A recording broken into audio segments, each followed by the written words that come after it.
tenim l'ocasió de presentar un llibre de Jordi Tormo. Crec que és una persona prou coneguda i reconeguda, la sala sembla que em dona la raó. És un llibre més dintre del grapat de llibres que ell té escrits i que jo no vaig ara a fer un llistat perquè estaria una mica fora de lloc. Malgrat que ell és geògraf, és doctor en geografia, que ha fet també política, això és una cosa molt digna, que treballa al Centre Europeu d'Empreses Innovadores, que presideix també la Junta Rectora del Parc Natural de la Font Roja. Jordi Tormo té temps per a escriure llibres de creació, perquè una cosa és els llibres que com a professional de la geografia, que conreu altres temes, altres qüestions, és una cosa que sembla que ha de fer, però escriure llibres de creació no sempre és fàcil. Allò de la versatilitat és una qüestió que no totes les persones tenim la capacitat de fer. No és el primer llibre d'aquest tarannà, ell ho ha fet ja. Ahí tenen a la taula l'Ovidi, l'Ovidi que va fer Un obrer de la paraula, i avui el que fem és presentar l'últim, que és aquest que tenen Antoni Miró, La mirada rebel. Acaba d'eixir del forn, tant era així que pràcticament jo el toque ara. És a dir, que sé el contingut perquè coneixia com va anar a la impremta, però tal qual ha quedat formal el número 4 d'una col·lecció de creació dintre del que és la Càtedra d'Art Contemporani Antoni Miró de la Universitat d'Alacant. Deixarem vostès que diga dos cosetes al voltant d'aquesta càtedra. Una càtedra per iniciativa del rector de la universitat, que es crea fa 2 anys ja per iniciativa del rector. Per cert, així està el vicerrector de Cultura i moltes altres coses de la Universitat d'Alacant, Carles Cortés, que jo crec que hauria estar així, però diu que se'n té que anar en seguida. Bé, que se sàpiga que està, que ha vingut, perquè jo crec que també pagava la pena estar així en aquest moment. Bé, la càtedra té com a tasca fonamental la promoció de l'art contemporani, especialment del valencià, i en particular l'obra del nostre amic Antoni Miró. Però també té com a objectius la recerca, la difusió de treballs, la promoció de l'art, barrejat tot això amb la reflexió, amb el debat, i mitjançant jornades, seminaris, tallers. Bé, aquests són els nostres treballs. A hores d'ara, la Càtedra Antoni Miró disposa d'una web que vostès poden cercar dintre d'internet, dintre de la pàgina. No cal, a Google, si teclegen, en seguida apareixerà, perquè està molt ben situada. Una web que constitueix, jo crec, una eina fonamental per a conèixer l'obra i tot allò que envolta el món d'Antoni Miró. També puc anunciar-los que pràcticament està llest un portal d'autor, que això és una novetat absoluta, dintre d'allò que s'anomena la Biblioteca Virtual Miguel de Cervantes, que és una biblioteca que té al dia al voltant del 1,5 milions, 2 milions de consultes, dedicada fonamentalment a literatura, història i similars, i és el primer portal d'autor que té com a protagonista a un artista, en el sentit més ample del terme. Què vull dir amb això? I encallaré en seguida, que a poc anem consolidant una sèrie d'activitats, una sèrie de propostes de futur, a banda també de la digitalització de l'arxiu personal de l'autor, que és molt important i molt nombrós, com sap molt bé Jordi. Bé, aquest llibre, malgrat que l'autor dirà moltes coses, malgrat no, gràcies a Déu que dirà moltes coses. És un recorregut, diria jo, sobre la trajectòria vital i artística del nostre pintor alcoià. Jordi Tormo, jo estic convençut que donarà pistes del seu contingut. Cal llegir-lo, el presentem, però cal llegir-lo. També parlarà de les fonts que han nodrit la seva obra, el seu treball de recerca, i lliurarà certes primícies, espere, de l'activitat creativa i creadora d'Antoni Miró, en aquest cas, que no tenen res a veure amb el món de la pintura. Però bé, no vull anar més enllà del que dec. En uns minuts vostès tindran una complida satisfacció de la seva curiositat. I, de nou, i tot i agraint la seva presència, en nom de la càtedra, en nom de la Universitat d'Alacant, en nom, crec que puc dir-ho, d'Antoni Miró, de la seva família, gràcies, i donem la paraula a Feliu Ventura. Gràcies.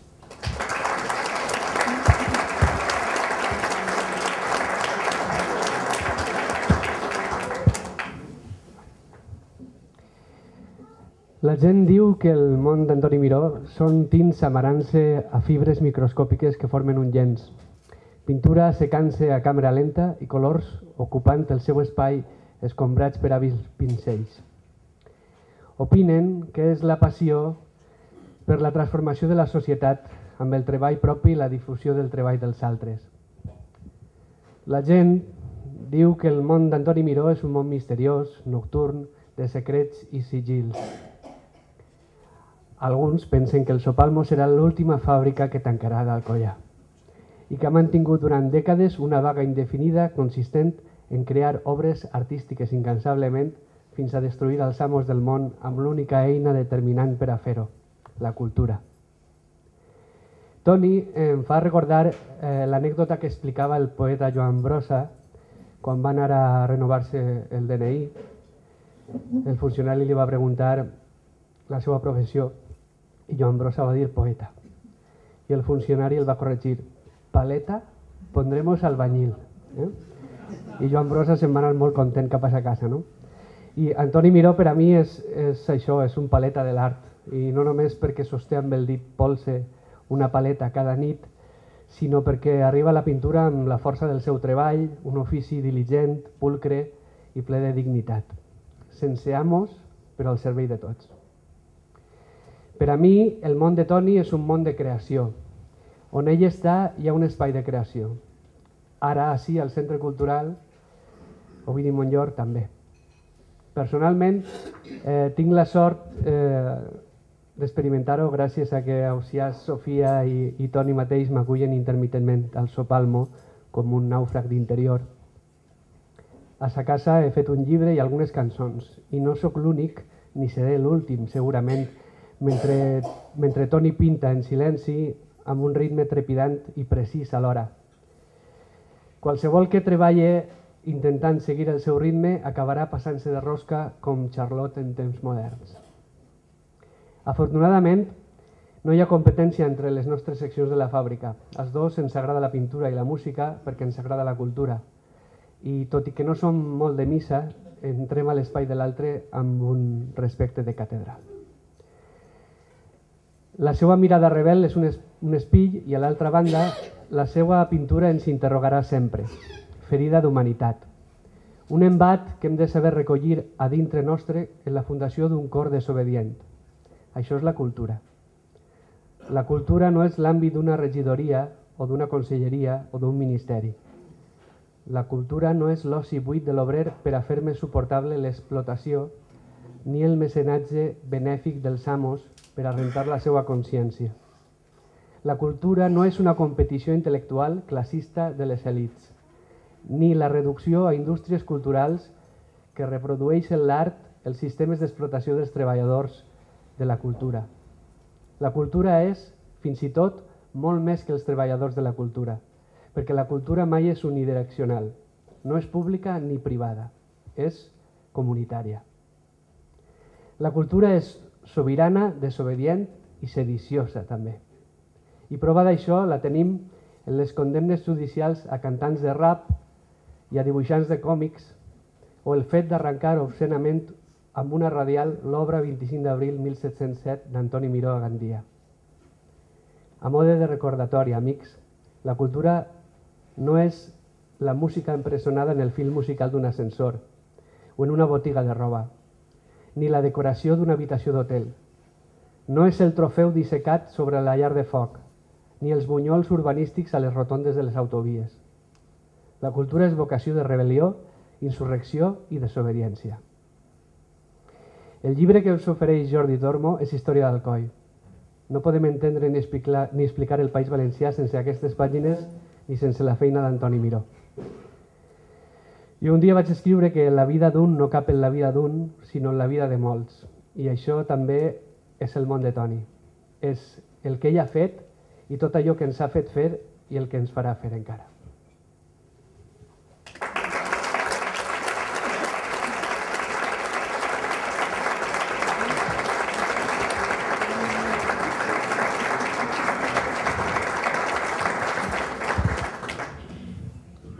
I ara em toca a mi.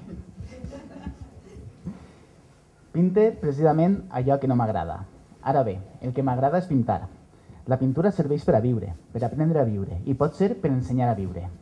Allò que diuen art és el més útil, decent i digne que ha fet l'ésser humà. Fer art és el més autèntic acte d'amor. Amb aquesta cita d'Antoni Miró s'inicia el llibre que presentem avui. Moltes gràcies a totes i a tots per vindre i per acompanyar-nos. Antoni, Sofia i Ausiàs, gràcies per fer-ho possible, gràcies per tot. A la càtedra d'Antoni Miró d'Art Contemporani de la Universitat d'Alacant, als ajuntaments d'Alcoi i Otos, en suport de la Fundació Sabadell, de l'Ajuntament d'Altea i de l'Institut d'Estudis Catalans per fer possible l'edició del llibre, a Raül Llopis, el nostre regidor de Cultura, que avui no ha pogut estar amb nosaltres i que també ha treballat de valent per a que aquest llibre sigui una realitat, a Armand i Feliu per les vostres magnífiques intervencions. Moltes gràcies a totes i a tots. Esta setmana crec que és una setmana especial, no? per a l'art i en especial per al Alcoi, perquè avui presentem un llibre sobre el nostre pintor més internacional, que és Antoni Miró, i al mateix temps a la Universitat de Castelló estan ara mateix nomenant doctor honoris causa a Romà de la Calle. El dijous es presenta un llibre també a Alcoi, El nou viatge del País Valencià, a l'Àgora a les 7:30, i el divendres també tenim l'oportunitat de gaudir d'una nova publicació, un llibre que recopila tota l'obra del nostre benvolgut amic Raül Botella. I per tant és una setmana que estem plegada d'activitats lligada a l'art i a la cultura i sobretot al nostre poble. M'agradaria parlar-vos un poc del llibre, fer-vos, introduir-vos en ell, aquells que tingueu l'oportunitat de recercar en ell per a contar-vos un poc és el que podreu descobrir en el llibre i al mateix temps descobrir d'Antoni. El llibre s'inicia amb un pròleg de Núria Carenes que es diu L'ull de l'àliga, que és un pròleg magnífic que dona pas a un llibre estructurat en quatre blocs, en el qual vos permetrà conèixer més detalls de la vida, de l'obra i del pensament, sobretot del pensament d'Antoni, sobretot a través de la seva pròpia veu. I això té un sentit perquè de Toni s'ha escrit, i s'ha escrit prou, però no són tantes les vegades en les que era ell la veu que hi havia en el llibre, sinó que era la veu de l'autor del llibre. Jo he intentat posar-me en un paper secundari i en aquest cas que siga ell qui tinga el protagonisme del llibre. I per això venim no treballant, perquè realment és un plaer mantenir converses amb Antoni des de l'any 2015 i abans per anar donant forma al que presentem avui. I a més podreu descobrir la veu d'amics, familiars de Toni que també van contant-nos qui és per a ell Toni. Podreu conèixer les opinions que li mereixen a Isabel Clara Simó, a Feliu Ventura, a Armand Alberola, a Josep Lluís Carles Rovira, a Jana Montllor, a Carles Cortés, que també s'acompanya avui, a Manuel Palomar, el rector de la Universitat d'Alacant, a Enric Balaguer, a Sofia Bofill, a David Rico i a Vicent Manuel Vidal. Què podrem descobrir en el llibre? Doncs principalment jo destacaria quatre qüestions. La primera d'elles és que podem saber més sobre la seva biografia i sobre la seva trajectòria, recopilant des dels inicis en els anys 60 fins quadres que fins ara no s'havien vist i que estan inclosos en el llibre, i sobretot prestant atenció a les que són, diguem, les principals temàtiques de la seva obra. Fem un recorregut per la seva biografia i per la seva trajectòria. El segon aspecte que a mi m'agradaria destacar del llibre i és el paper que té la poesia en el llibre i sobretot la relació que té aquesta amb la pintura. Per què? Perquè podem conèixer de totes les interaccions que al llarg dels anys ha anat desenvolupant Toni amb poetes com Rafael Alberti, Salvador Espriu, Vicent Andrés Estellés, Miquel Martí i Pol, Joan Valls, Joan Fuster o amb la seva amiga eterna Isabel Clara Simó. En el llibre es recopilen tots els poemes que aquests autors li van escriure i li van dedicar a Toni. I lligat amb la poesia podrem, com bé comentava Armand, conèixer una vessant seva poc coneguda, i és que a Toni li agrada molt la poesia, llegeix molt poesia i a més escriu poesia i ho fa molt bé. En el llibre hem recopilat 15 poemes que Toni va escriure i va dedicar a amics i a familiars, com Antoni Tàpies, Andreu Alfaro, Joan Brossa, Xavier Dalfó, Néstor Basterrechea o Arcadi Blasco, i crec que aquesta és una de les parts que pot tenir un valor significatiu en aquest llibre. La tercera qüestió que destacaria del llibre és que podrem conèixer les interaccions que al llarg de la seva trajectòria ha generat Toni amb creadors com Antonio Gades, com Ovidi Montllor, com Sol Picó, les seues amistats, els treballs conjunts, tot allò que va anar fent, descobrir aquestes relacions a través de testimonatges, de la correspondència que va mantindre durant anys amb l'Ovidi, amb Fuster, amb Gades, i podem conèixer aquesta correspondència i aquestes cartes en el llibre. I com a punt quart de qüestions que penso que es podríem destacar, i com bé vos comentava abans, el llibre ens ofereix, a través de la veu de Toni, reflexions, pensaments, opinions, que li mereix el món de la cultura, el món de l'art, la seva vocació de pintor, el seu compromís amb la justícia social, la relació entre l'ètica i l'estètica, és a dir, tot allò que influeix la seva obra. Si em permeteu, m'agradaria contar-vos detallets dels capítols. El primer du com a títol El traç rebel del pintor i s'inicia amb una cita de Toni que diu: «Vaig posar tant d'afany a aprendre a pintar que vaig oblidar la resta de les coses». És tanta la passió que Toni li va posar en la pintura i en la seva creació que per això la seva obra supera els 4.000 quadres, les 800 escultures i vora els 1.000 gravats. En aquest primer capítol fem un recorregut des d'aquell xiquet que va néixer en el carrer Sant Nicolau, en el número 87, l'any 44, que jugava a la Glorieta, fins al pintor que l'any 2008 va rebre a l'Havana la distinció per la cultura nacional, el Premi Nacional de l'Illa.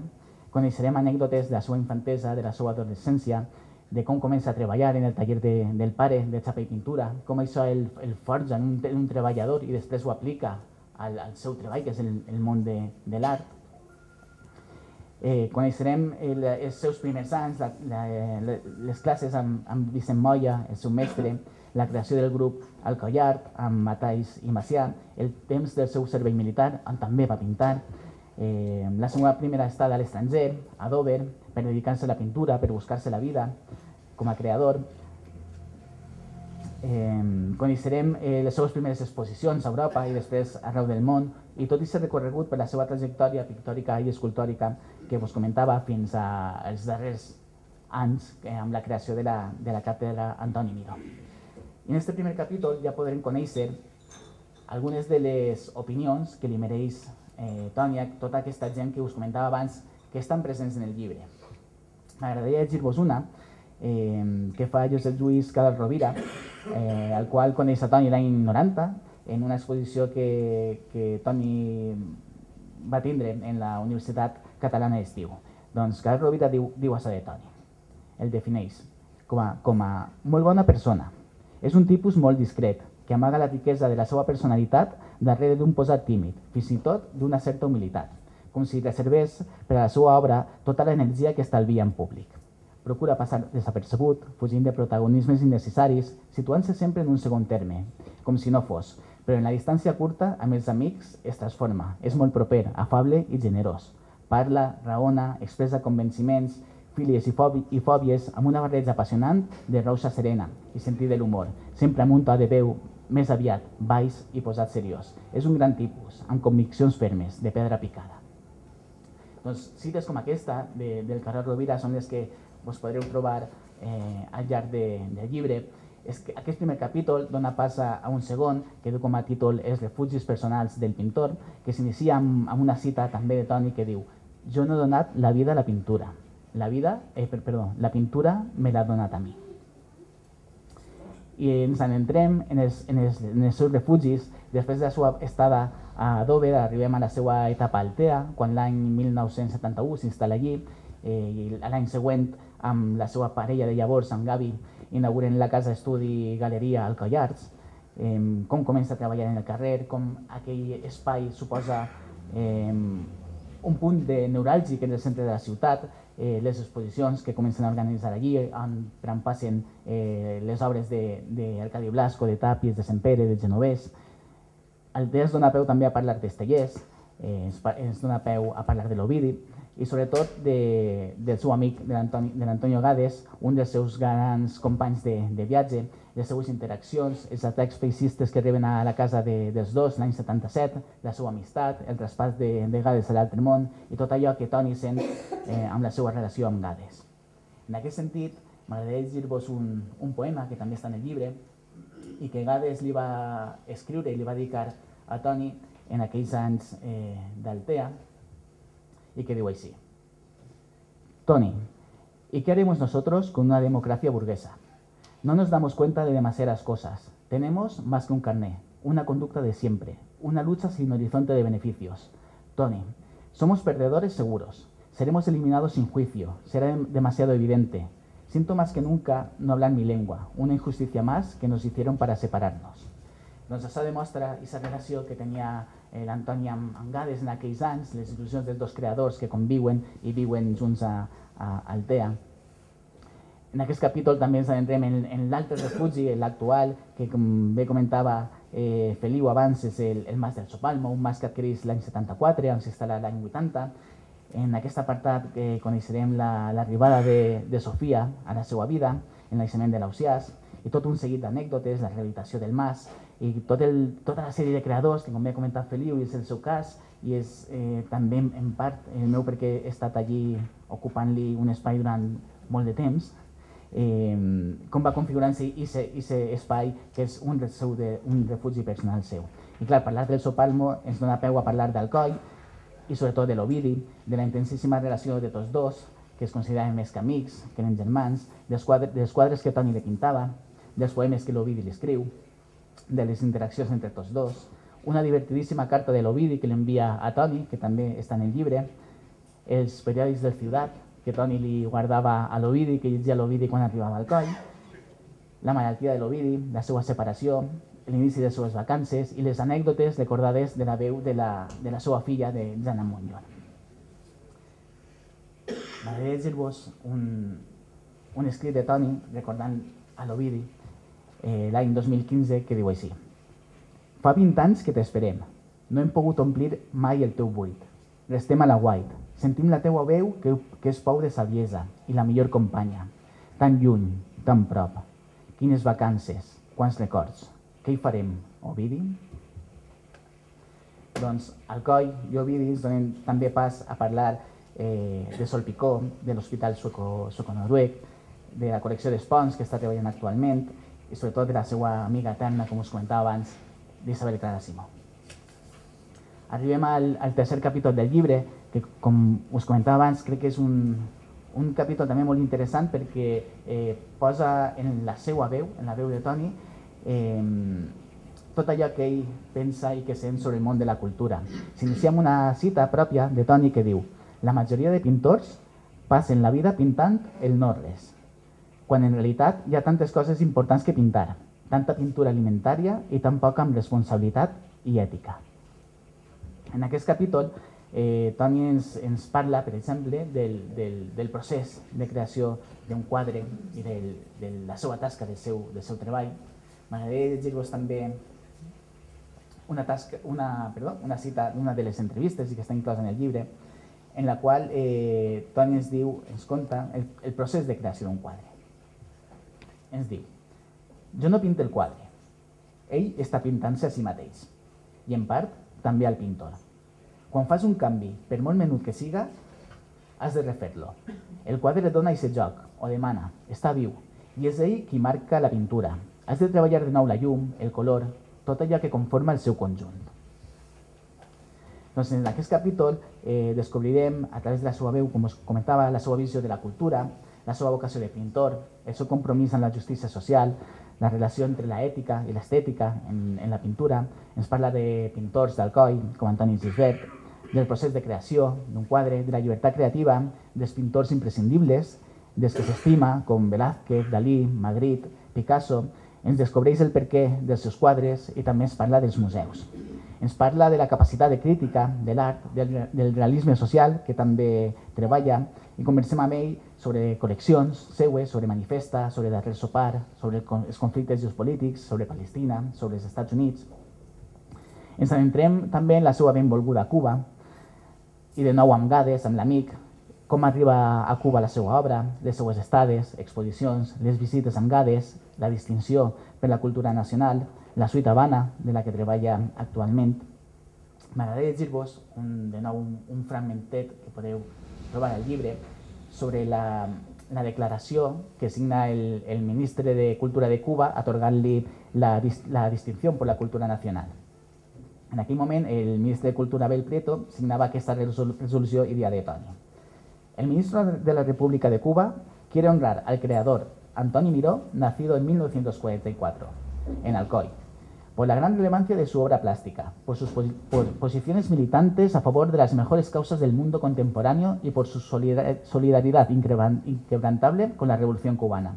Con respecto a Cuba, ha organizado varios proyectos de una raíz cultural y solidaria. Ha hecho importantes donaciones de sus obras y ha mantenido un respaldo activo y generoso a nuestra causa en los momentos más difíciles. Doncs Cuba, tan present en la seva vida i en la seva obra, amb aquest reconeixement, també està en aquest capítol, en el que també Toni ens parla del seu país, del País Valencià, dels països catalans, del dret a l'autodeterminació i dels creadors que ha donat les nostres terres. Parlem també de la presència del sexe a la seva obra, i sobretot dels seus referents, a través de la col·lecció Personatges sense títol, en la qual més de 50 poetes, escriptors, polítics, pintors i creadors estan retratats i reconeguts per Toni en aquesta col·lecció. I Toni els reconeix pintant-los, però també els reconeix, com us comentava abans, a través de la poesia. Un poema a Andreu Alfaro, de l'any 2012. Alfaro. 4 ratlles perfectes i un estel marquen el recorregut impecable d'un artista excepcional, que emana de la geometria i condemna el barroquisme desfasat d'un país sense mida al que planta cara i fuig, com l'ataúd per el desert, per ensenyar-nos la claror, el gest en l'aire, el significat íntim i profund. Ara que m'han pres el viatge, et trobarem a faltar com un buit indassolable i etern. Just la mida neta, la sàvia i la saviesa. Encara aprenem molt del teu mestratge i seràs i restaràs sempre entre nosaltres. Doncs aquest tercer capítol del llibre ens dona pas al darrer i últim capítol, que du com a títol La poesia a través del llenç, en el qual s'inicia una cita també de Toni que diu: un quadre és un contenidor intel·lectual de comunicació i significat més enllà del temps. En ell parlem de la relació entre pintura i poesia i a l'inici del capítol ell ja comença a marcar-nos quina és aquesta relació. Us llegiré també una cita, ¿vale? Perquè Toni considera un quadre de la següent forma. És tot un món. Una peça que transmet, que comunica amb el receptor de l'obra. És com la poesia. que amb una única imatge, igual que amb un poema, pot dir moltes coses. Un quadre condensa fonts, pensaments i tota una vida. Per a realitzar-lo és necessari tot un treball previ immens amb què aconseguir que cada vegada que el mires pugues descobrir alguna cosa nova. En la síntesi del quadre, com en la del poema, està la veritat més absoluta. Doncs aquesta declaració entre pintura i poesia és la que anem seguint al llarg d'aquest capítol. Parlem amb Toni de la col·lecció Antonio Gades Viento del Pueblo i del poema de Miguel Hernández en el qual s'inspira. Ens endinsem, com us comentava, en el pintor que escriu poesia. Parlem amb ell de la seva relació amb Joan Valls, dels anys en el centre excursionista d'Alcoi, de com ens ajuda amb el tema del valencià. Parlem també de la seva relació amb Fuster, aquí coneix l'any 1966, de les seues interaccions, de la correspondència que mantenen, dels textos que Fuster li escriu a Toni per als catàlegs. Parlem de Rafael Alberti, de la seva visita a la casa d'Alberti a Roma, en la qual, quan arriba, es troba un cartell que diu no se preparen textos ni se presenten actos, però que el propi Rafael Alberti li dedica i li escriu a Toni un poema que es diu El dòlar, per a una de les seues sèries, i que diu així. One Dollar, de Rafael Alberti. El dólar. Yo te alambré hasta hundirte en las tinieblas. El dólar. Te corrompí hasta hacer de ti un gusano. El dólar. Te ensangrenté y maté para luego escapar y abandonarte. El dólar. Papel del crimen. Pronto para ser ya cubierto y enterrado por la más luminosa materia fecal libre de los hombres. El dólar, el dólar, el dólar. Rafael Alberti, Roma, 1975. També parlem d'Estellés, del seu benvolgut Vicent Andrés Estellés, dels poemes que Estellés li dedicà a Toni i que estan presents també en aquest llibre, perquè estan recopilats de les seues interaccions. Parlem també de Salvador Espriu, de com es coneix l'any 1985, del llibre La pell de brau d'Espriu, que Toni considera un llibre de consulta diària. Parlem sobre com Joan Fuster els va posar en contacte. Parlem amb Toni del quadre que li dedica, del poema Món d'Antoni Miró, que Espriu li escriu, i dels regals que es fan l'un amb l'altre. També parlem amb Toni de Miquel Martí i Pol, de l'inici de la seva amistat, quan li dedica el llibre catàleg L'altra mirada, l'any 92, i li remet un exemplar. Parlem de Suite de Parlavà, del poema Esbós de lletra Antoni Miró, que li dedica Miquel Martí i Pol, de la visita de l'any 1993 de Martí i Pol amb Lluís Llach al Sopalmo, de la col·lecció Homenatge a Martí i Pol. I m'agradaria llegir-vos un fragment del poema que Martí i Pol li escriu, li dedica a Toni, que du com a títol Esbós de lletra Antoni Miró. Toni Miró, què dic? Escolta això. La impertinent verbositat del temps és un parany devastador i obscè. I tu que ho saps passes de llarg i escrius lúcidament part d'ella del mirall. Minuciós, dibuixes claroscurs, damunt la pell cansada i vehement, perquè la llum penetri pel teixit incert dels anys i escampi claretats molt més enllà de l'horitzó fal·laç, d'aquest vaivé d'un viure trepidant, sempre abocat a l'anorreament. I per últim, en aquest quart i últim capítol del llibre, ens endinsem en la seva relació de Toni amb la nostra també alcoiana Isabel Clara Simó, a qui coneix en els anys 70, quan Isabel dirigia el seminari Canigó. Recopilem tots els textos que Isabel li escriu per a catàlegs, per a llibres. Parlem de les seues interaccions, de la correspondència que mantenen, de les anècdotes, de les vivències de Xavier. I el llibre acaba precisament amb un poema que Toni li escriu a Isabel, que m'agrada llegir-vos per acabar la meva intervenció d'avui, i que demostra també molt bé aquest sentit de l'amistat, del treball conjunt i comú entre dos creadors magnífics que ha donat el nostre poble, com són Isabel Clara Simó i l'Antoni Miró. Diu així el poema. A Isabel. Quins vents desbrossen els teus amagatalls de saviesa que trobem a les palpentes, quan furguem pels camins del furor i dels forats de llibertat. Omertà. Pocs, això sí, escassos, però infinits, enlluernadors de saviesa. Ah, la saviesa. Tants anys de suportar la injustícia i seguir dient dempeus i ara. Avanti, popolo. Silenci, o crida ben fort, o guarda'm el secret com el vent de sempre. Torneró. i les 4 barres de sang. Moltes gràcies a totes i a tots.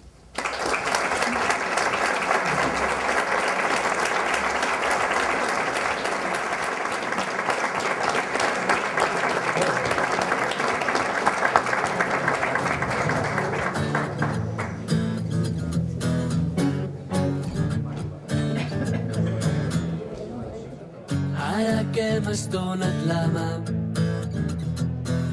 i noto el fred dels nervis entre els teus dits, perdona'm si no puc parlar, però és que el cor em roba l'aire del pit.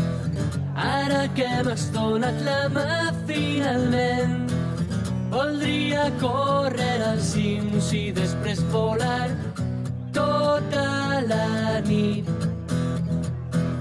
Voldria córrer als cims i després volar tota la nit despert.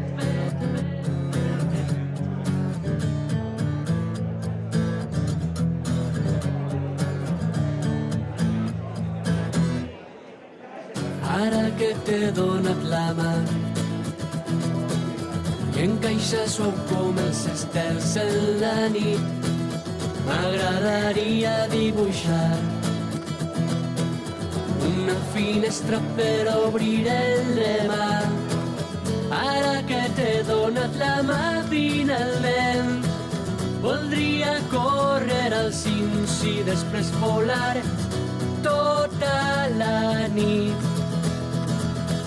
Voldria córrer als cims i després volar tota la nit despert.